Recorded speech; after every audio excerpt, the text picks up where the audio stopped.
നമസ്കാരം. എല്ലാ സജ്ജനങ്ങൾക്കും സന്ധ്യാദീപത്തിലേക്ക് സ്വാഗതം.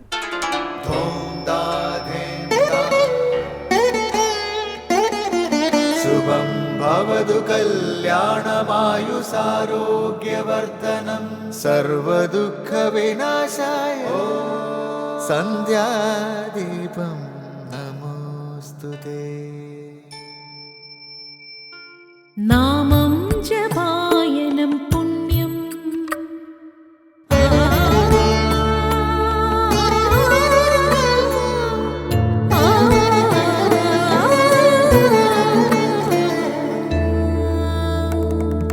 നാമം ജപായനം പുണ്യം നിരുപമദീപാങ്കുരം പോലെ സ്വരശ്രുതിലയവരമതുലം ദീവാങ്കണം മോക്ഷസംഗീതസാരം നീളും വഴിത്താരയിൽ ജീവതാരം മന്ത്രാലാപം മായാവിൻ നിൻ പ്രസാദം.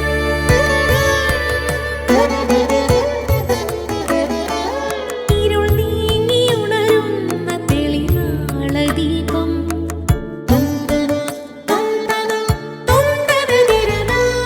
ഇരുൾ നീങ്ങിയുണരുന്ന തെളിനാളദീപം പ്രണവാമൃതം ചൊരിയുന്ന ദീപം ദീപം ദീപം ദീപം ദീപം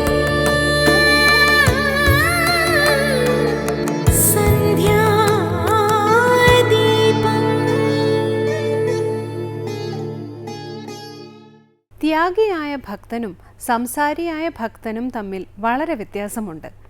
ത്യാഗിയായ ഭക്തൻ തേനീച്ചയെ പോലെയാണ്. തേനീച്ച പൂവിലല്ലാതെ വേറൊന്നിലും ചെന്നിരിക്കില്ല. തേനല്ലാതെ വേറൊന്നും അത് കുടിക്കുകയുമില്ല. സംസാരിയായ ഭക്തൻ സാധാരണ ഈച്ചയെ പോലെയാണ്. അത് പലഹാരത്തിലുമിരിക്കും, ചലമൊലിക്കുന്ന വ്രണത്തിലുമിരിക്കും. ഒരു നിമിഷം ശരിക്കും ഈശ്വരഭക്തി ആസ്വദിക്കുന്നു, അടുത്ത നിമിഷം കാമിനീ കാഞ്ചനം കൊണ്ട് മത്തനാകുന്നു. ശരിക്കും ത്യാഗിയായ ഭക്തൻ ചാതക പക്ഷിയെ പോലെയാണ്. ചാതകം സ്വാതി നക്ഷത്രം നാളിലെ മഴവെള്ളമല്ലാതെ വേറെ ഒന്നും കുടിക്കുകയില്ല എന്നാണ് സങ്കല്പം. സപ്തസാഗരങ്ങളും നദികളും കരകവിഞ്ഞു നിന്നാലും ചാതക പക്ഷി വേറെ വെള്ളം കുടിക്കില്ല. സർവത്യാഗിയായ ഒരു ഭക്തൻ കാമിനീ കാഞ്ചനം തൊടുകയില്ല. ആസക്തി ബാധിച്ചെങ്കിലോ എന്ന് കരുതി കാമിനീ കാഞ്ചനം അടുത്തുപോലും എത്തിക്കുകയില്ല. തുടർന്ന് ഗുരു ഉപദേശം കേൾക്കാം. പരമാത്മാവിന്റെ അനന്തവൈഭവത്തെ അതുല്യമായ രീതിയിൽ സ്വജീവിതത്തിലൂടെ പ്രകാശിപ്പിച്ച അവതാരമാണ് ശ്രീകൃഷ്ണൻ. മാതാ അമൃതാനന്ദമയി ദേവി. ഇനി ശ്രീ ശങ്കരാചാര്യ രചിച്ച ശിവാനന്ദലഹരിയിലെ ശ്ലോകം ശ്രീ കാവാലം ശ്രീകുമാർ ചൊല്ലുന്നത് കേൾക്കാം.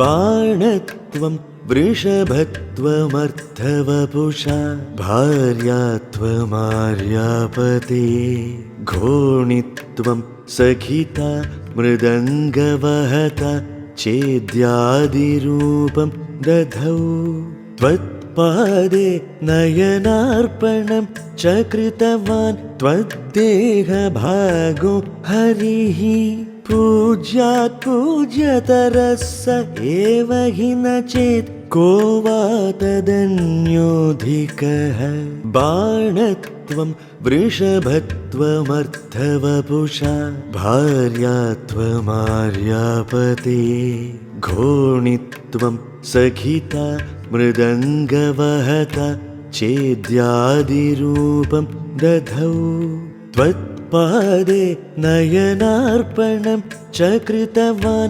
ത്വദ്ദേഹഭാഗോ ഹരിഃ പൂജ്യാത് പൂജ്യതരസ്സ ഏവ ഹി ന ചേത് കോ വാ തദന്യോധികഃ.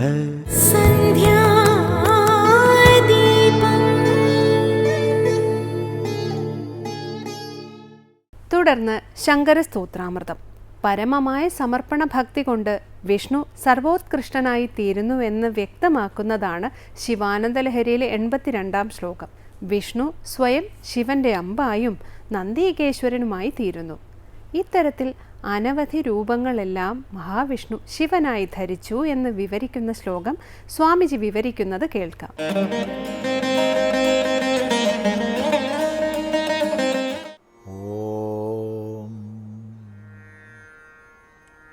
ഗുരുർബ്രഹ്മാ ഗുരുർവിഷ്ണു ഗുരുർദേവോ മഹേശ്വരഃ ഗുരുസാക്ഷാത് പരം ബ്രഹ്മ തസ്മൈ ശ്രീ ഗുരവേ നമഃ. ഓം സദാശിവസമാരംഭാം ശങ്കരാചാര്യമധ്യമാം അസ്മദാചാര്യപര്യന്താം വന്ദേ ഗുരുപരമ്പരാം. ശ്രീ ശങ്കരസ്തോത്രകൃതികളിൽ ശിവാനന്ദലഹരിയിൽ 82-ാമത്തെ ശ്ലോകമാണ് നമ്മൾ ശ്രദ്ധിക്കുന്നത്. അവിടെ പരമമായ സമർപ്പണാത്മകമായ ഭക്തി കൊണ്ട് വിഷ്ണു സർവോത്കൃഷ്ടനായി തീർന്നു എന്ന് പറയുകയാണ്. ഇതെല്ലാം പഠിക്കുമ്പോൾ നമ്മൾ ശ്രദ്ധിക്കണം. കഴിഞ്ഞ പ്രാവശ്യം പറയുകയുണ്ടായി, വൈഷ്ണവർ വിഷ്ണുവെന്നും ശൈവര് ശിവനെന്നുമൊക്കെ പറയുമ്പോൾ ഒരേ പരമാത്മാവിനെയാണ് അർത്ഥമാക്കുന്നത്, ഒരേ പരമേശ്വരനെയാണ്. അപ്പോൾ അത് ശ്രദ്ധാധിക്യത്തിന് വേണ്ടി അതത് ഉപാസന ചെയ്യുന്നവർക്ക് വേണ്ടി ആരെയാണോ സ്തുതിക്കുന്നത് അയാളെ ഏറെ പുകഴ്ത്തും. അപ്പോൾ ഇവിടെ ശൈവമാണ്, അതുകൊണ്ട് ശിവൻ പരമാത്മാവ് എന്നുള്ളതാണ്. വൈഷ്ണവകൃതികളിൽ വിഷ്ണു തന്നെ എന്ന നിലയ്ക്കാണ് വർണ്ണിക്കുക. അപ്പോൾ അതിൽ വൈരുദ്ധ്യം ഇല്ലാതെ മനസ്സിലാക്കേണ്ടതാണ്. ഇവിടെ പറയുകയാണ്, വിഷ്ണു ഏതെല്ലാം ഭാവങ്ങളെ പ്രാപിച്ചു. ബാണത്വം. ബാണത്വം എന്ന് പറഞ്ഞാൽ അമ്പിൻ്റെ ഭാവം, ബാണത്തിൻ്റെ ഭാവം. വിഷ്ണു സ്വയം ശിവൻ്റെ അമ്പായി തീർന്നു. ഇത് പുരാണപ്രസിദ്ധമായൊരു ദന്തമാണ്. ത്രിപുരദാഹം ചെയ്യാൻ പോവുകയാണ് ശിവൻ. ആ സന്ദർഭത്തിൽ ഭൂമിയെ തന്നെ രഥമാക്കി മഹാവിഷ്ണുവെ അമ്പാക്കി, അങ്ങനെയാണ് ത്രിപുരദാഹത്തിന് ശിവൻ പോകുന്നത്. അപ്പോൾ ത്രിപുരദാഹ സന്ദർഭത്തിൽ സ്വയം പരമശിവൻ്റെ കയ്യിലെ അമ്പായി വിഷ്ണു ഇരുന്നു. അതാണ് ബാണത്വത്തെ പ്രാപിച്ചു എന്ന് പറഞ്ഞത്. ബാണത്വം, വൃഷഭത്വം, ശൈവ സങ്കല്പത്തിനനുസരിച്ച്. അതുപോലെ ശൈവ പുരാണങ്ങളിൽ പലയിടത്തും സാക്ഷാൽ മഹാവിഷ്ണുവിൻ്റെ ഭാവമാണ് നന്ദികേശ്വരൻ എന്ന് പറയപ്പെട്ടിട്ടുണ്ട്. അപ്പം നന്ദികേശ്വരൻ മഹാവിഷ്ണുവിൻ്റെ ഭാവമാണ്. ആ നിലയ്ക്ക് സ്വയം വൃഷഭത്വത്തെ പ്രാപിച്ചു, നന്ദികേശ്വരനായി തീർന്നു. അർദ്ധവപുഷാഭാര്യാത്വം. അർദ്ധവപുസ്സുകൊണ്ട് ഭാര്യാത്വത്തെ പ്രാപിച്ചു. ഇത് രണ്ട് നിലയ്ക്ക് മനസ്സിലാക്കാം. ഒന്ന്, പാർവതീദേവിയെ വിഷ്ണുവിൻ്റെ ഭാവമായിട്ട് കാണുന്ന ശൈവ ഐതിഹ്യങ്ങളുണ്ട്. ഇപ്പം സ്വയമേവ പാർവതീരൂപത്തിൽ തീർന്നു എന്നൊരർത്ഥം. മറ്റൊരർത്ഥം, അർദ്ധവപുസ്സു കൊണ്ടുള്ള ഭാവവും ഭാര്യാത്വവും രണ്ടായി പറയുക. അവിടെ ശങ്കരനാരായണ സങ്കല്പത്തിൽ ശങ്കരനും നാരായണനും പാതി പാതി ഭാവത്തിലാണുള്ളത്. അപ്പോൾ അർദ്ധവപുസിൻ്റെ ഭാവം വരും. ഭാര്യാത്വമോ അമൃതമഥനത്തിൻ്റെ സന്ദർഭത്തിൽ അമൃതഗ്രഹണത്തിന് വേണ്ടി മഹാവിഷ്ണു മോഹിനിയായിട്ട് രൂപം പ്രാപിച്ചു. ആ മോഹിനിയും ശിവനുമായി സംഘം ചെയ്യുന്നുണ്ട്. അങ്ങനെ വന്നതുകൊണ്ട് അവിടെ ഭാര്യാത്വം കൽപ്പിക്കാം. ഇപ്പോൾ രണ്ട് രീതിയിൽ പറയാം.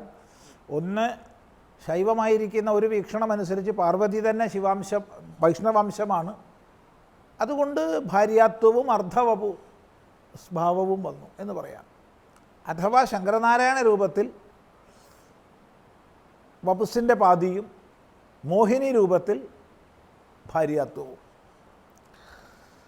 ഹേ ആര്യാപദേ, അല്ലയോ പാർവതിയുടെ അഥവാ ഗംഗയുടെ പതിയായിട്ടുള്ളവനെ, ഘോണിത്വം, പന്നിയുടെ ഭാവം.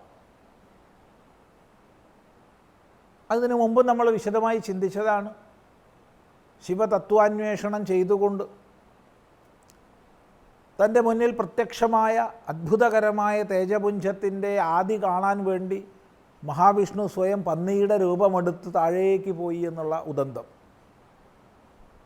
അങ്ങനെ ഘോണിത്വം, സഖിത്വം. ഒന്ന്, സദാശിവനുമായി സഖിത്വമാണ് മഹാവിഷ്ണുവിന്. രണ്ട്, മോഹിനി ഭാവത്തിൽ സഖിത്വം വന്നു, അങ്ങനെ പറയാം. പിന്നെയോ മൃദംഗവഹത, അത് വലിയൊരു സങ്കല്പമാണ്. എല്ലാ സായങ്കാലത്തിലും പ്രദോഷ സന്ദർഭത്തിൽ പരമശിവൻ താണ്ഡവമാടും. ഈ ജഗത്തിൻ്റെ മുഴുവൻ രക്ഷയ്ക്കായിക്കൊണ്ടുള്ള ആ താണ്ഡവ സന്ദർഭത്തിൽ മഹാവിഷ്ണു മൃദംഗം, ഭേരി തുടങ്ങിയവ മുഴക്കുമെന്നാണ്. അങ്ങനെ മഹാവിഷ്ണുവിൻ്റെ അനകനാദത്തിനനുസരിച്ചാണ് ശിവൻ നൃത്തം ചെയ്യുക. അങ്ങനെ മൃദംഗവഹത ഇത്യാദി രൂപം ദധൗ, ഇങ്ങനെയുള്ള രൂപങ്ങളെല്ലാം ധരിച്ചു മഹാവിഷ്ണു.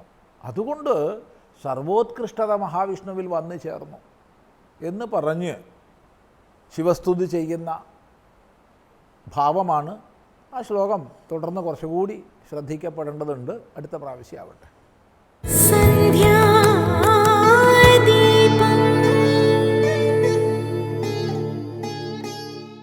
തുടർന്ന് ദീപാരാധനയ്ക്കായി ക്ഷേത്രസന്നിധിയിലേക്ക് പോകാം. അവിടുത്തെ ഐതിഹ്യങ്ങളും പ്രതിഷ്ഠാവിശേഷങ്ങളും കൂടി അറിഞ്ഞ് ആരതി തൊഴുതു മടങ്ങാം. എല്ലാവർക്കും നമസ്കാരം.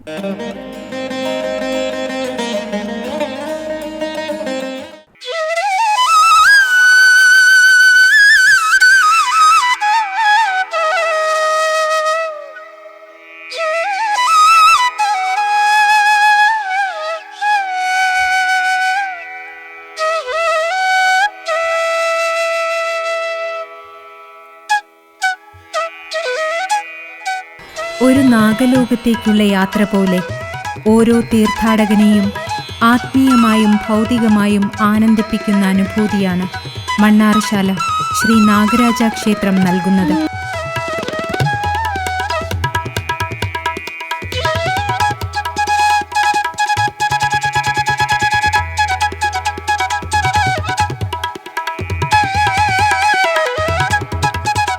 നിരവധി ജൈവ വൈവിധ്യങ്ങളുടെ സംഗമഭൂമി കൂടിയാണ് മണ്ണാറശാലക്കാവ്.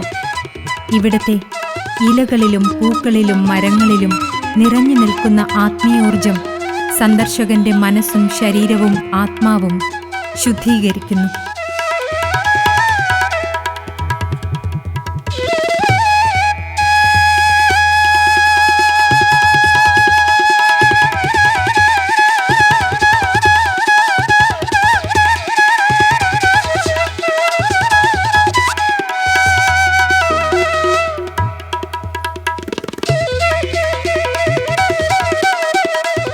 കാവുകളും കുളങ്ങളും ചിത്രകൂടങ്ങളും നിറഞ്ഞ മണ്ണാറശാലയിലെ കാഴ്ചകൾ ഒരിക്കലും മറക്കാൻ കഴിയാത്ത അനുഭവമായി ഇന്ദ്രിയങ്ങളിലും ആത്മബോധങ്ങളിലും നിറഞ്ഞു നിൽക്കുന്നു.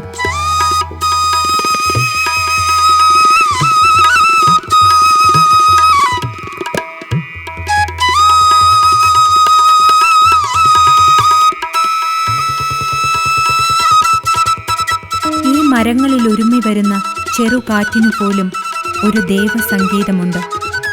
ഈ ആത്മീയ ശ്രുതിയിൽ അലിഞ്ഞു ചേർന്ന് മനസ്സും ശരീരവും ഒന്നാകുമ്പോൾ ഇന്ദ്രിയ ബോധങ്ങൾക്കപ്പുറം ആത്മബോധങ്ങൾ ഉണരുകയായി. ഇനി മോക്ഷവഴികളിലൂടെയുള്ള പ്രദക്ഷിണമാണ്.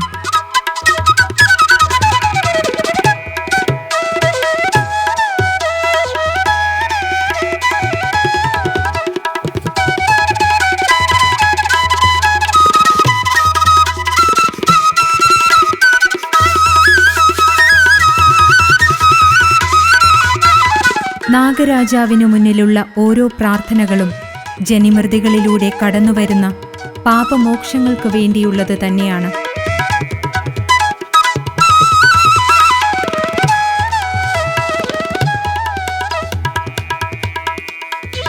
ജന്മജന്മാന്തരങ്ങളിലൂടെയുള്ള സൂക്ഷ്മ സ്ഥൂല കാരണ ശരീരങ്ങളിൽ അടിഞ്ഞുകൂടിയ കർമ്മമാലിന്യങ്ങളിൽ നിന്നും കർമ്മപാപങ്ങളിൽ നിന്നുമുള്ള മോചനം തന്നെയാണ് ശ്രീ മണ്ണാറശാല നാഗരാജ ക്ഷേത്ര ദർശന പുണ്യം ഭക്തർക്ക് നൽകുന്നതും.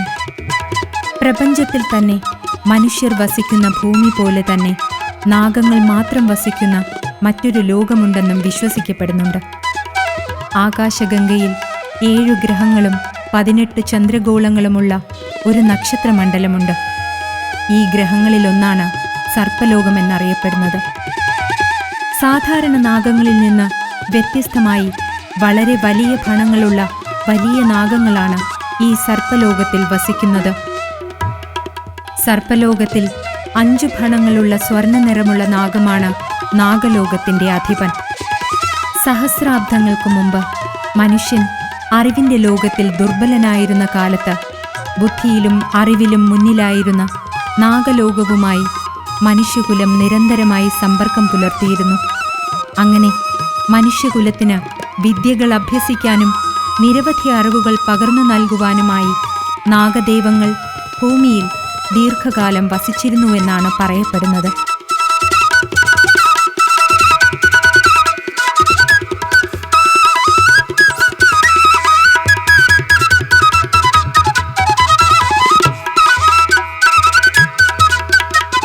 നാഗരാജാവ് പ്രിയപത്നിമാരായ സർപ്പയക്ഷിയമ്മ, നാഗയക്ഷിയമ്മ, സഹോദരിമാരായ ശ്രീ നാഗചാമുണ്ഡി എന്നിവരോടൊപ്പം ആർത്തത്രാണപരായണനായി ത്രിമൂർത്തിഭാവത്തിൽ ഇവിടെ കുടികൊള്ളുന്നുവെന്നാണ് വിശ്വാസം. നാഗരാജാവിന് പൂജാതി കർമ്മങ്ങൾ ചെയ്യുവാൻ പരശുരാമൻ തൻ്റെ ശിഷ്യനായ ബ്രാഹ്മണശ്രേഷ്ഠനെയും കുടുംബത്തെയും ഏർപ്പെടുത്തി യാത്ര തുടരുന്നു. ആ ബ്രാഹ്മണ പരമ്പരയുടെ ഇല്ലമാണ് പ്രസിദ്ധമായ എരിങ്ങാടിപ്പള്ളി ഇല്ലം.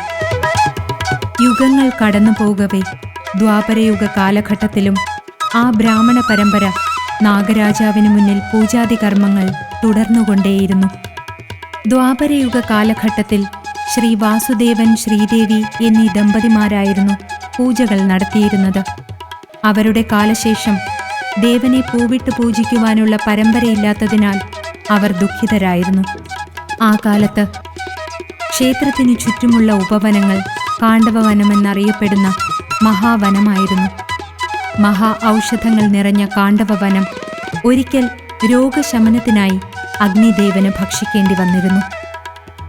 തക്ഷകന്റെ വാസസ്ഥലമായിരുന്ന കാണ്ഡവവനം അഗ്നിദേവൻ ഭക്ഷിക്കുമെന്നായപ്പോൾ തക്ഷകന്റെ സുഹൃത്തായ ഇന്ദ്രൻ മഴയായി വർഷിച്ച് തക്ഷകന് സഹായം വാഗ്ദാനം ചെയ്യുന്നു.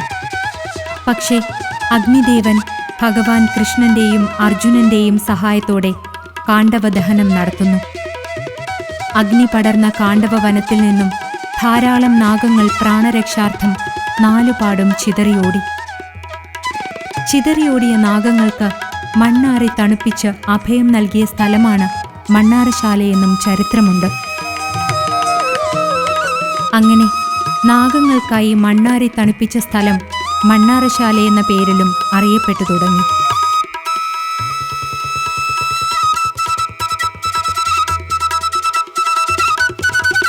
ശ്രീ വാസുദേവൻ, ശ്രീദേവി ദമ്പതികൾ മണ്ണ് നനച്ച് തൻ്റെ ഇഷ്ടനാഗങ്ങളെ സംരക്ഷിക്കുന്നത് കണ്ട നാഗരാജൻ അനുഗ്രഹാശിസ്സുകളോടെ പരിവാര സമേതനായി ശ്രീ വാസുദേവ, ശ്രീദേവി ദമ്പതികൾക്കു മുന്നിൽ പ്രത്യക്ഷനായി. ആ കൃപാകടാക്ഷത്തിൽ അഗ്നി നിശേഷമണയുകയും ചെയ്യുന്നു. കുട്ടികളില്ലാത്ത ദുഃഖം അനുഭവിക്കുന്ന ദമ്പതിമാർക്ക് ഭഗവാൻ തന്നെ സ്വയം പുത്രനായി അവതരിക്കുമെന്ന വരവും നൽകുന്നു. അങ്ങനെ ഭഗവാന്റെ അനുഗ്രഹത്താൽ ശ്രീദേവി 2 ശിശുക്കൾക്ക് ജന്മം നൽകുന്നു. അതിലൊന്ന് മനുഷ്യക്കുഞ്ഞും മറ്റൊന്ന് സർപ്പശിശുവുമായിരുന്നു. ജ്യേഷ്ഠനായ സർപ്പശിശുവിനെയും മനുഷ്യനായ ഇളയ കുട്ടിയെയും സന്താന സൗഭാഗ്യം കിട്ടിയ ദമ്പതികൾ ഓമനിച്ചു വളർത്തി. കാലങ്ങൾ കഴിഞ്ഞപ്പോൾ ജ്യേഷ്ഠന്റെ നിർദ്ദേശപ്രകാരം അനുജൻ ഗൃഹസ്ഥാശ്രമിയായി ജീവിതം നയിക്കുന്നു. അങ്ങനെ നാഗദേവം മനുഷ്യ സ്ത്രീയിൽ ജന്മമെടുക്കുകയും സമാധിവേളയിൽ അമ്മയ്ക്ക് നൽകിയ വരവുമാണ് ഭാരതത്തിലെ മറ്റ് നാഗക്ഷേത്രങ്ങളിൽ നിന്നെല്ലാം മണ്ണാറശാലയെ തികച്ചും വ്യത്യസ്തമാക്കുന്നത്.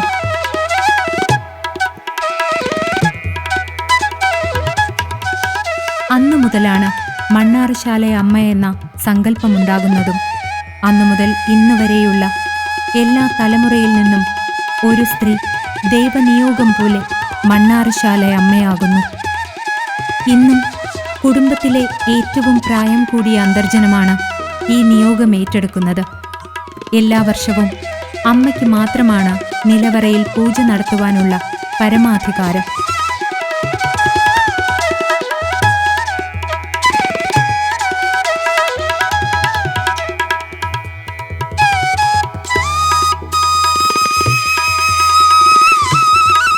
മണ്ണാറശാലയുടെ കാവിനുള്ളിലായി കാവിൻ്റെ സംരക്ഷകനായി ശ്രീ ധർമ്മശാസ്താവിനെ കുടിയിരുത്തിയിട്ടുണ്ട്.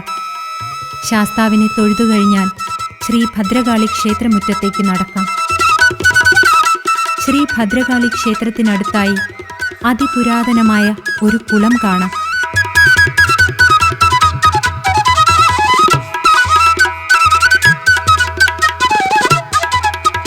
മണ്ണാറശാലയിലെ നാഗരാജാവ് ഹരിസ്വരൂപനും ശിവാത്മകനുമാണെന്നതാണ് വിശ്വാസം. വളരെ വ്യത്യസ്തമായ ആചാരാനുഷ്ഠാനങ്ങളുള്ള മണ്ണാറശാലയിൽ ഭക്തജനങ്ങൾ നിരവധി നേർച്ചകളാണ് സമർപ്പിക്കുന്നത്. ലോഹങ്ങളിൽ തീർത്ത നാഗങ്ങളും പുറ്റും മുട്ടയും മറ്റു നാഗശില്പങ്ങളും ഭക്തർ തിരുനടയിൽ പ്രാർത്ഥനകളോടെ സമർപ്പിക്കുന്നു. സന്താനലബ്ധിക്കായി ഉരുളി കമഴ്ത്തുന്ന അതിവിശിഷ്ടമായ ഒരു ചടങ്ങിനായി ലോകത്തിൻ്റെ നാനാഭാഗങ്ങളിൽ നിന്നും ഭക്തജനങ്ങൾ എത്തുന്നുവെന്നതാണ് ഇവിടത്തെ മറ്റൊരു പ്രത്യേകത. ഉരുളി കമഴ്ത്തി ഒരു വർഷം കഴിഞ്ഞ് സന്താന സൗഭാഗ്യം നേടുന്ന ദമ്പതിമാർ ഉരുളി നിവർത്തൽ ചടങ്ങുകൂടി ചെയ്യുന്നു.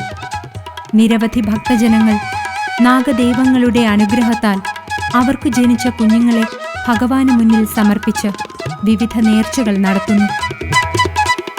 അങ്ങനെ ഇവിടെ ഓരോ കുഞ്ഞും ഭഗവാന്റേതാകുമ്പോൾ സുഹൃതം ചെയ്ത ദമ്പതിമാർ ആനന്ദാതിരേകത്താൽ ഭഗവത് സന്നിധിയിൽ അലിഞ്ഞു ചേർന്ന് ഇനിയുള്ള ജന്മങ്ങളും ഭഗവാനിലേക്ക് തന്നെ സമർപ്പിച്ച് മോക്ഷം തേടുകയായി.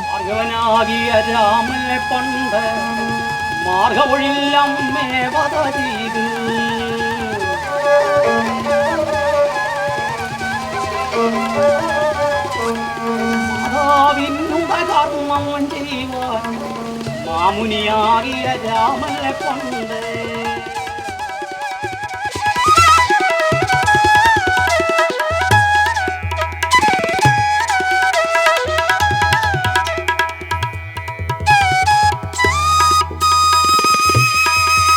മഴമേഘങ്ങൾക്കപ്പുറത്ത് നിന്ന് നാഗക്കാവിലേക്ക് ഇരുണ്ട നിഴലുകൾ വീണു തുടങ്ങി.